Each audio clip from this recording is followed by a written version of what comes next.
Deus.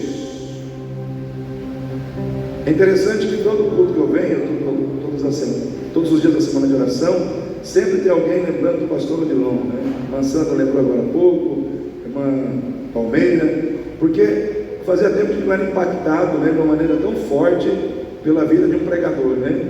Como aquele homem estava cheio do Espírito Santo, né? E continua cheio do Espírito Santo, né? E eu lembro que nas nossas conversas, antes dele vir para Campo Grande, eu falava: pastor Odilon, sábado o dia inteiro, a igreja não está acostumada. Ele falou: pastor, fica tranquilo, é o poder do Espírito Santo. Ele falava assim: quem vir na sexta-feira aqui não vai conseguir deixar de vir aqui no sábado. Irmãos, e foi do jeito que ele falou. Quem pisou na sexta-feira aqui, a mente, o coração foi capturado pelo Espírito e não conseguiu deixar de vir aqui no sábado o dia inteiro e a noite inteira, e não cansou. Sim ou não, irmãos? Quem está comigo aí nessa? Sábado ele pregou quase 2 horas. Eu nunca vi um pastor pregar 2 horas, irmãos. Já vi 1h20, 1h15, pregar 2 horas e o povo não cansar, ainda querer ouvir mais, né? E então foi tremendo, né? O povo chorou, o povo sorriu, o povo pulou, né? O povo correu nesse santuário aqui. Então a irmã Maria Palmeira falou para mim que tem que trazer ele de volta, né? Ela está ali ansiosa para trazer ele de volta. É uma mistura de pastor Geraldo com outros pastores, né? Mas é um homem cheio do Espírito Santo, cheio do Espírito Santo. Ele falou para mim assim: pastor, o problema da igreja hoje é que a igreja se esqueceu de algo que aconteceu lá em Atos dos Apóstolos. Se o senhor for lá no início, está escrito assim: e eles se encheram do Espírito Santo. Depois que eles se encheram do Espírito Santo, tudo começou a acontecer. Eles começaram a pregar, eles começaram a curar, mas primeiro eles se encheram do Espírito Santo. Então todas as pregações dele, você vai ver, ele está falando de se encher do Espírito, se encher do Espírito Santo. Então ele falou assim: tem muito crente insubmisso na igreja. O problema da igreja hoje é insubmissão por causa de estar-se vazio do Espírito Santo. Um crente cheio do Espírito Santo, ele obedece. Um crente cheio do Espírito Santo, ele é sensível à voz de Deus, né? Então hoje nós precisamos buscar nos encher do Espírito Santo, né? Nos encher do Espírito Santo. 1 Reis, vamos lá, primeiro livro dos Reis. Vamos falar aqui do profeta Elias, um texto bastante conhecido. Como nós estamos falando de oração a semana inteira, nós vamos ver aqui o profeta Elias orando. E essa oração dele aqui é a oração que fez descer fogo do céu. Então eu vou estar lendo aqui 1 Reis 18, 30 a 34, depois o 37 e o 38. Então 1 Reis 18, do 30 ao 34, depois o 37 e o 38. Diz assim a palavra de Deus: então Elias disse a todo o povo: chegai-vos a mim. E todo o povo se chegou a ele, e restaurou o altar do Senhor que estava quebrado. E Elias tomou 12 pedras, conforme o número das tribos dos filhos de Jacó, ao qual veio a palavra do Senhor, dizendo: Israel será o teu nome. E com aquelas pedras edificou o altar em nome do Senhor. Depois fez um rego em redor do altar, segundo a largura de 2 medidas de semente. Então armou a lenha, dividiu o bezerro em pedaços e o pôs sobre a lenha, e disse: enchei de água 4 cântaros, derramai sobre o holocausto e sobre a lenha. E disse: fazei-o segunda vez. E fizeram a segunda vez. E disse ainda: fazei-o terceira vez. E fizeram terceira vez. Versículo 37. Aí ele ora: responde-me, Senhor, responde-me, para que este povo conheça que Tu és o Senhor Deus, e que Tu fizeste voltar o seu coração. Então caiu fogo do Senhor, e consumiu o holocausto, e a lenha, e as pedras, e o pó, e ainda lambeu a água que estava no rego. Amém, queridos? Queridos, esse texto aqui fala de um homem que orou, no momento em que o povo de Deus estava com o coração dividido, no momento em que o povo de Deus estava com o seu coração esfriado na fé, vamos dizer assim. O povo estava dividido na sua fé, na sua fidelidade. Muitos ali estavam adorando. Deus já não era mais o dono do trono do coração do povo. Já tinha lá o Baal, tinha a Zera, né? Deus era mais um. E eu quero dizer uma coisa para você, querido: Deus não aceita ser mais um na sua vida, não. Amém? Deus não aceita ser mais um. Ele quer ter a preeminência. Vou usar aqui a palavra que o pastor Odilon usou na primeira pregação dele: preeminência. Deus quer o ápice, Deus quer o trono, Deus quer o lugar mais elevado, Deus quer ser a pessoa mais importante, né? E o povo estava com seu coração dividido entre Deus e deuses falsos. E naquele momento em que o povo não sabia quem era Deus, e Baal era considerado por Jezabel, a esposa de Acabe, o Deus da chuva, o Deus que fazia chover sobre as colheitas, para que as colheitas fossem prósperas, né? Para que elas fossem realmente colheitas fartas. Só que aí Elias falou: não, é assim, então não vai chover durante 3 anos e meio, e vocês conhecerão quem é Deus, quem é o Deus que faz chover. E aí, irmãos, 3 anos e meio de seca. Imagina 3 anos e meio de seca. A gente fica aí 2 meses, 1 mês, tudo começa a secar. 3 anos e meio. O chão estava mais seco que língua de papagaio. Irmãos, seco, né? Aí eu pergunto: uma terra seca, árida, qual é a maior necessidade que ela tem? De chuva. Então tinha uma necessidade. Qual era a necessidade, irmã Sandra? Chuva. Uma necessidade muito grande, porque havia uma aflição muito grande. Todo mundo estava sendo afligido com aquela situação de não ter água. Imagina você estar num ambiente onde não tem água, né? Água para tomar, água para tomar banho. Houve um momento que até o ribeiro, onde Elias foi ficar um tempo, secou também. Então, irmãos, a situação era calamitosa, era de calamidade. A situação era difícil. Mas a primeira coisa que eu quero destacar aqui, chamar a tua atenção para mim, né, é que você pense comigo aqui um pouquinho. Tudo aquilo estava acontecendo debaixo da permissão de Deus, sim ou não? Quem concorda comigo? E estava acontecendo por quê? Porque o povo se afastou de Deus. O povo começou a ir para caminhos que não eram os caminhos de Deus. O povo começou a dar as costas para Deus. E aí os problemas chegaram, as aflições chegaram, as situações de tristeza chegaram.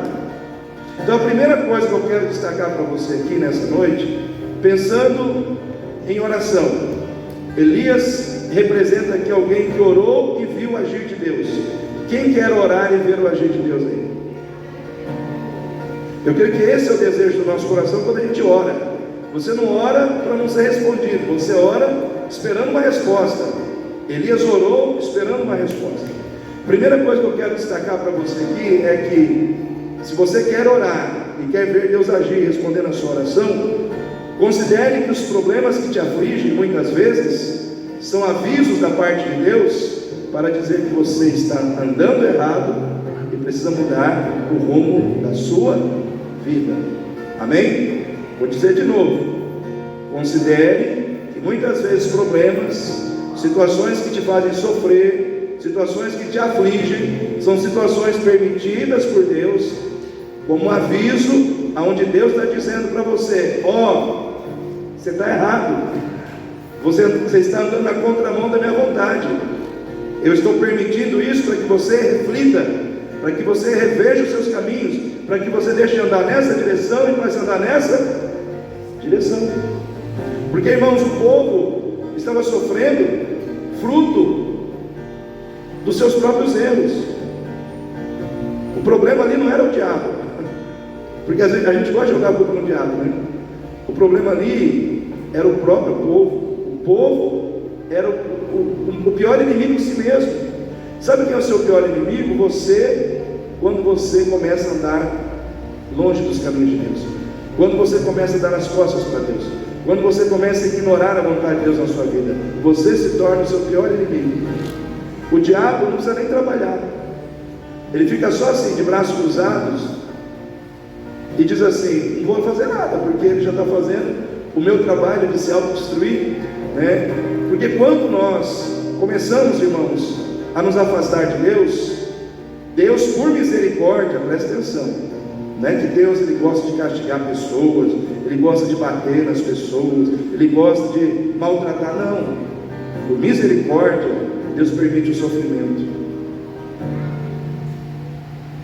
Por misericórdia, Deus permite uma dor entrar na sua vida, só para que você se dobre, só para que você reconheça que você está errando com Deus, está errando com Ele, e precisa rever os seus caminhos.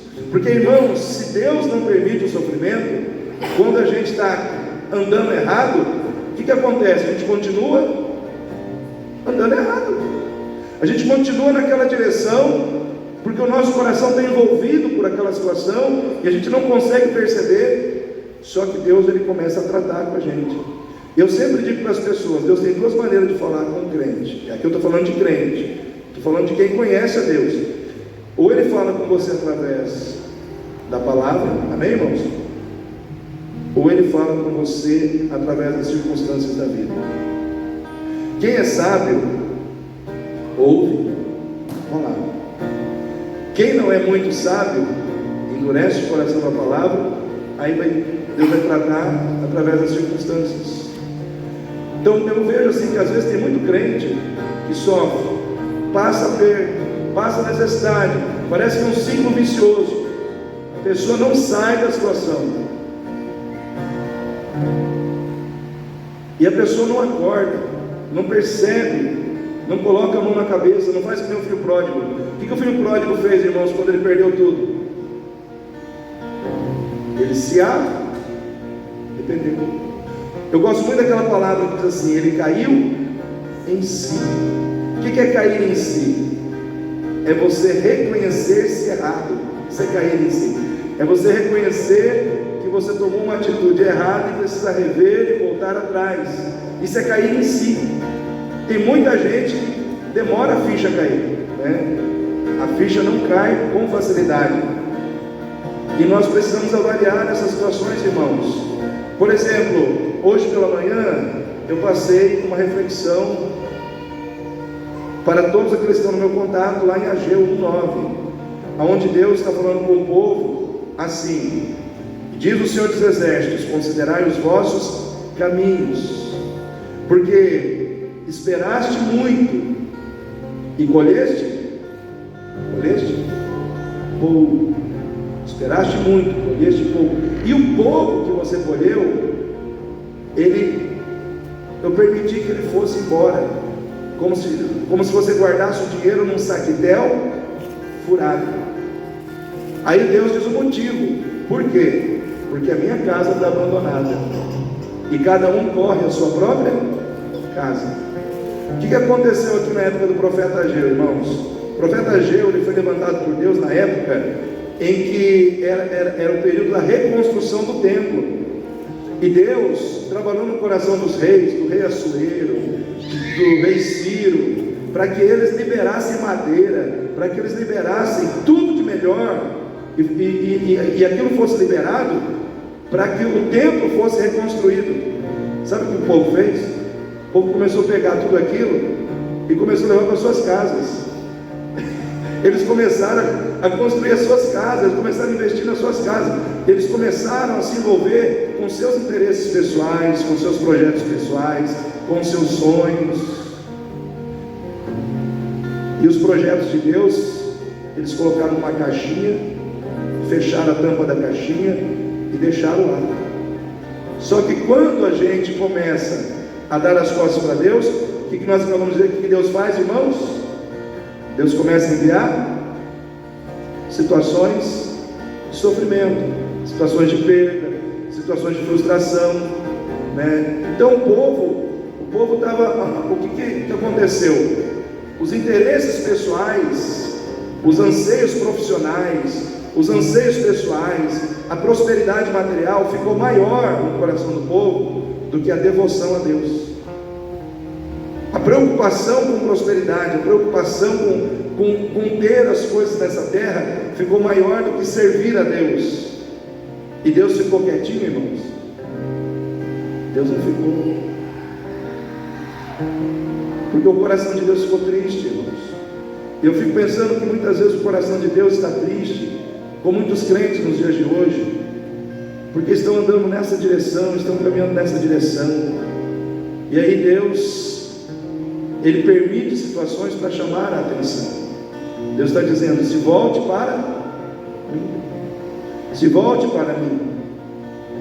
Então a irmã Sandra falou de uma necessidade. Qual era a necessidade, irmã? Chuva. Nós conhecemos muitas vezes as nossas necessidades. Cada um de nós tem uma necessidade material. Cada um de nós tem uma necessidade relacionada às coisas materiais da nossa vida material. Amém, irmãos? Da nossa vida familiar. Mas nós não podemos cair na besteira, nós não podemos cair no erro, irmãos, de colocar a necessidade material acima da prioridade daquilo que é espiritual aos olhos de Deus. Porque entre a sua necessidade e aquilo que é prioridade para Deus, nós temos que entender que aquilo que é prioridade para Deus precisa ser prioridade também para nós. Não adianta você querer resolver uma necessidade material se o seu problema é espiritual. Você vai ficar malhando em ponta de faca, e não deve ser bom, né? Você vai se machucar. Imagina uma ponta de faca e você ali, porque você está caminhando na direção errada. Você está olhando para o material, você está olhando para o material, mas o negócio está no espiritual. Então, se nós queremos que Deus ouça as nossas orações e a gente veja o agir dele nas nossas orações, nós precisamos colocar aquilo que é prioridade na frente das nossas necessidades. Vou repetir: precisamos colocar aquilo que é prioridade para Deus à frente das nossas necessidades. Elias, ele se apresenta ali para orar.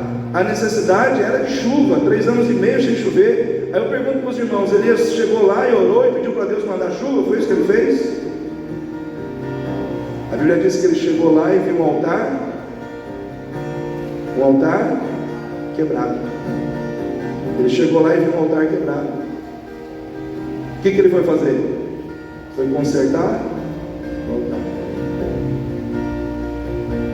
O que era a prioridade para Deus? Mandar chuva ou ver um altar consertado? Hein, irmãos? Mandar chuva ou ver um altar consertado? O altar consertado. O altar precisava ser consertado.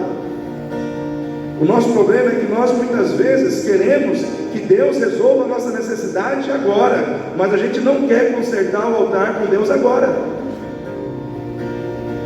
A gente quer que Deus resolva os nossos problemas imediatamente, o mais rápido possível, mas nós não queremos consertar o altar imediatamente, o mais rápido possível. O altar precisa ser consertado para que a chuva venha. A chuva vem depois. Veio chuva depois. Mas a chuva, que representa a bênção, só veio depois do conserto.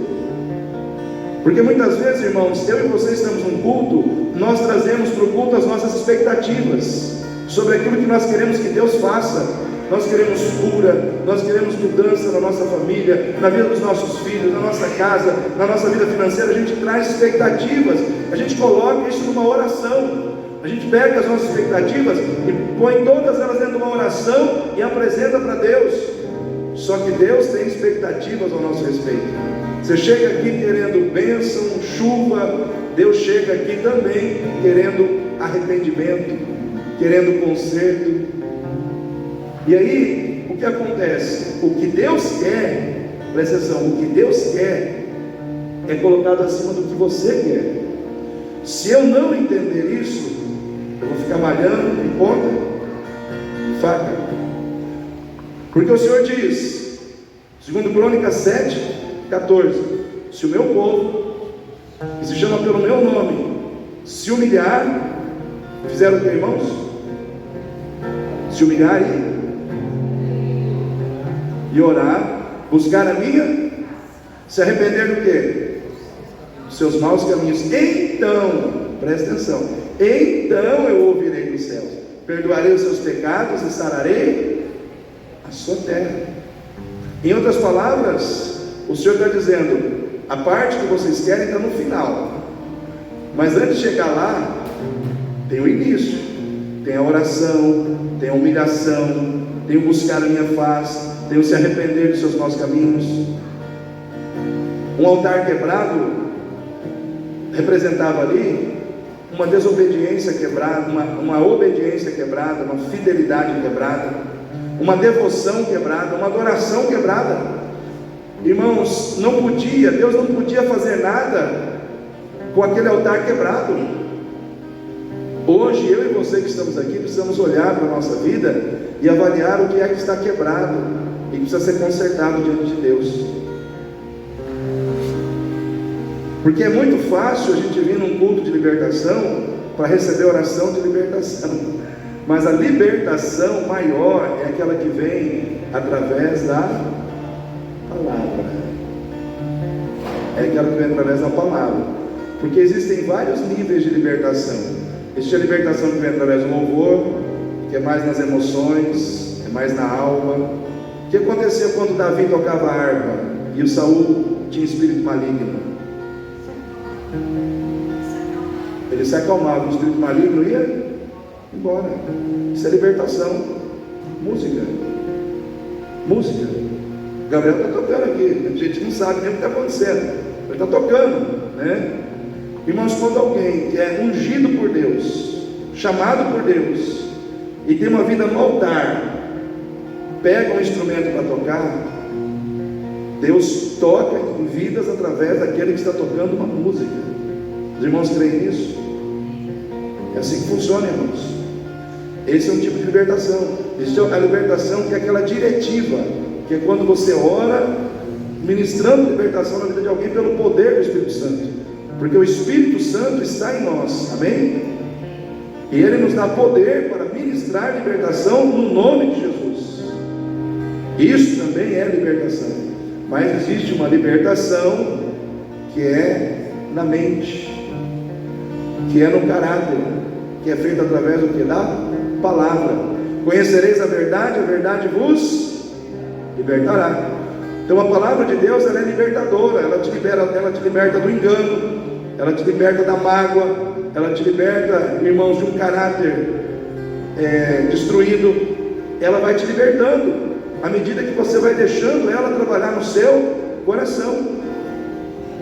Então nós que estamos aqui, estamos vivenciando libertação, e nós presenciamos o poder da palavra nesse final de semana. Foram 3 dias de um grande mover do Espírito Santo na palavra neste lugar. Então, irmãos, quando alguém que está cheio do Espírito Santo, começa a ministrar a palavra, eu pergunto para os irmãos que estavam aqui no final de semana, a gente não fica capturado? O coração da gente é capturado. Às vezes você até quer ir no banheiro, mas nem no banheiro você não quer nem sair, você fica ali. Por quê? Porque a unção do Espírito Santo está trabalhando no nosso coração, está trabalhando no nosso íntimo, né? Então nós não somos apenas Nike, nós somos Hyper Nike, né? Que quer dizer mais do que vencedores.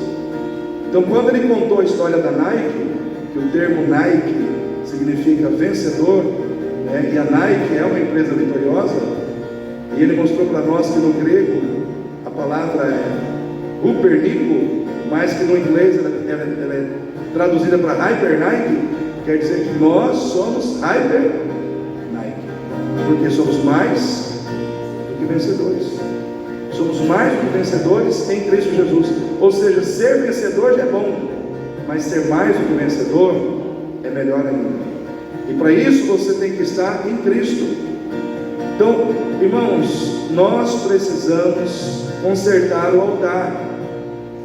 Quem quer bênção aí? Conserto tem que vir antes. Tem que consertar as coisas com Deus. Às vezes Deus está esperando um conserto moral, porque às vezes a gente erra moralmente. Sim ou não, irmãos? A gente erra, a gente faz coisas imorais.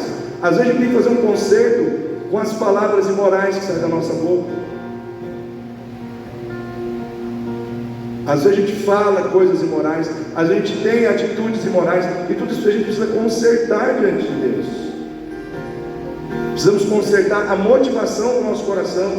Deus te deu vida, Deus te deu dons, Deus te deu recursos, mas você só investe isso no mundo, você só investe isso nas coisas que te agradam, e você não canaliza isso para Deus. Isso determina que você precisa fazer um conserto com Deus. O que a palavra de Deus diz em Mateus 6,33? Buscai primeiro e a sua, e o que vai acontecer? As demais coisas, ou todas as demais coisas serão acrescentadas. Só que muitas vezes nós estamos correndo atrás daquilo que Deus se propôs a acrescentar. Então a chuva veio, mas antes da chuva veio conserto. Então quando nós oramos aqui, nessa uma semana, quantos de nós aqui orou por conserto diante de Deus, né? Colocando a nossa vida diante de Deus, consertando o nosso coração, consertando os nossos caminhos, para que nós possamos ter mais do Espírito Santo, mais do Espírito Santo, para sermos mais cheios do Espírito Santo. Amém, igreja? Quem quer orar e ver Deus agir através da sua oração aí? Terceiro, então se esforce para agradar a Deus e fazer aquilo que o coração de Deus valoriza. Amém? Se esforce para agradar a Deus e fazer aquilo que o coração de Deus dá valor. Irmãos, diz a palavra de Deus que Elias foi lá e pegou quantas pedras? 12. A irmã Sandra está afiada, hein? Tá. 12 pedras. Essas pedras eram pequenininhas assim, irmãos? Não eram pedras grandes. Ou seja, ele teve que fazer um esforço, carregar aquelas pedras, colocar aquelas pedras, amontoar aquelas pedras, fazer do ajuntamento daquelas pedras no altar. Teve que ter um esforço. Nós estamos vivendo uma geração que ninguém quer se esforçar. As pessoas não querem se esforçar para nada. As pessoas querem as mudanças, mas sem esforço nenhum. Irmãos, não tem janta fácil, não tem almoço grátis. Irmãos, tem que ter esforço. A gente tem que entender que é com esforço. É com esforço. Quando Josué pega aquelas pedras lá, ele teve que fazer um esforço ali. As pedras não vieram flutuando. Orou, as pedras flutuaram. Não, ele teve que colocar a mão na massa. Ele teve que ali fazer esforço. E nós também precisamos ter isso no nosso coração, na nossa mente. Nós temos que nos esforçar. Às vezes você vem aqui, presta atenção, você vem aqui segunda, terça, quarta, quinta, sexta, amanhã tem reunião de oração também, sábado. Aí as pessoas falam, mas nossa, o que você está fazendo? Você poderia ficar em casa. Quinta-feira teve jogo do Brasil, assisti a seleção, que ainda empatou, né? O que você vai fazer tanto na igreja? Sabe que se alguém te perguntar e te falar isso, sabe o que você vai responder? Você vai falar, eu estou carregando as minhas pedras. Eu estou carregando as minhas pedras para construir algo que agrada o coração de Deus, para construir algo que Deus dá valor. Porque, irmãos, altar era algo que Deus valorizava, mas ninguém estava disposto a investir naquilo. Ninguém estava disposto a investir naquele altar. Elias estava, e ele levou as pedras ali, ele investiu na construção daquele altar. Irmãos, e quando ele orou, diz a palavra de Deus que o fogo desceu sobre aquele altar, lambeu, irmãos, a pedra, consumiu o holocausto, lambeu a água, E eu quero dizer para você, querido, assim como Deus honrou o esforço de Elias, Deus vai honrar o seu esforço hoje. Deus vai honrar o seu esforço, todo o esforço que você está fazendo para agradar a Deus, todo o esforço que você está fazendo para que aquilo que é valioso, importante aos olhos de Deus seja edificado na sua vida, o Senhor vai valorizar esse esforço. De que maneira? Respondendo às suas orações. Quando você orar, vai descer fogo. Quando você orar, Deus vai visitar a sua vida. Quando você orar, Deus vai ter um compromisso de dizer sim à sua oração. Então nós precisamos entender que se nós queremos que as nossas orações sejam ouvidas e atendidas, primeiro, a gente tem que considerar que problemas, aflições, às vezes são avisos de Deus para dizer que a gente precisa mudar. Amém, irmãos? Segundo, se a gente quer que as nossas orações sejam ouvidas e atendidas, a gente precisa entender que a prioridade vem antes da nossa necessidade. Se você cuidar da prioridade, aquilo que é prioridade na sua vida espiritual, você não precisa se preocupar com a necessidade. Deus vai suprir. Amém? A gente não precisa fazer campanha, irmãos, para resolver situações financeiras, não. Basta você vir dar o dízimo. Amém, irmãos? Não precisa fazer campanha para cura. Basta você priorizar as coisas de Deus, que a cura do Senhor vem sobre sua vida.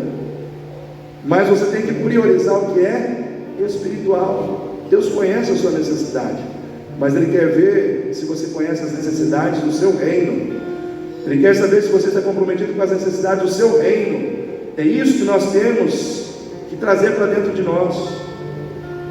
Mas nós também temos que nos esforçar. Tem um esforço. Existem pedras que precisam ser carregadas. A pedra do compromisso, a pedra da oração, a pedra do congregar, né? São várias pedras que Deus espera que a gente carregue. É da vontade de Deus que a gente ore, irmãos? Sim ou não? É da vontade de Deus que a gente congregue, irmãos? Sim. É da vontade de Deus, irmãos, que a gente entregue o dízimo? São pedras que demonstram o nosso compromisso com o altar. É o altar, irmãos. É o altar de Deus. Agora a gente não quer carregar as pedras, mas quer que Deus faça um milagre. A gente quer que Deus opere, mas Deus está falando: carrega as pedras, filho.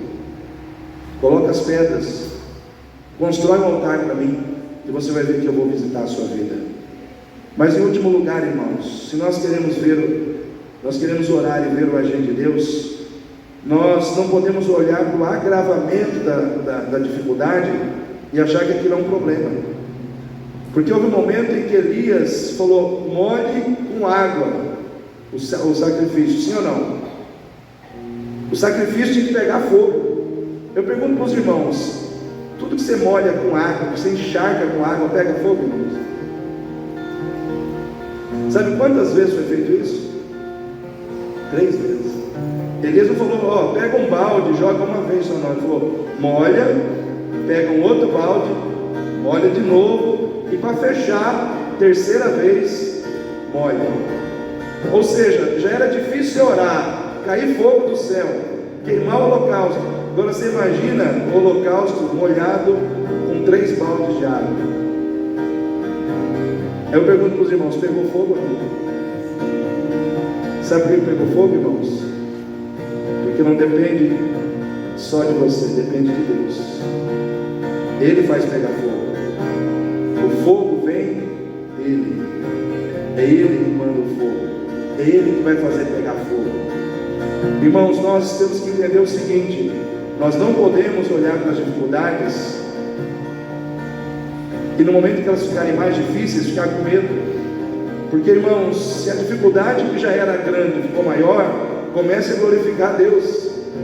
Por quê? Porque quanto maior fica a dificuldade, mais o coração de Deus se dispõe a agir. Porque quanto maior for a dificuldade, maior será a glória que será dada a Deus na hora que Ele agir naquela situação. Ou seja, o agravamento da situação, era algo que precisava acontecer propositalmente para exaltar o poder de Deus e revelar a legitimidade da fé daquele que serve a Deus. No momento em que aquele sacrifício pegou fogo com água, todos tiveram que reconhecer que Deus era Deus, tiveram que reconhecer que grande é o poder de Deus, e tiveram que reconhecer que a fé de Elias era legítima. Então as coisas muitas vezes acontecem, e às vezes Deus permite, e às vezes as coisas ficam mais difíceis, porque Ele quer mostrar que a sua fé é de verdade. Amém? Cutuca o seu irmão e fala: sua fé é de verdade, irmão? Eu quero dizer para você nessa noite: tudo é possível àquele que crê, e aquele que crê verá a glória de Deus. Então nessa noite, coloque essa palavra no seu coração, deixe o Espírito Santo trabalhar no seu íntimo. Vamos ficar em pé, lavaço.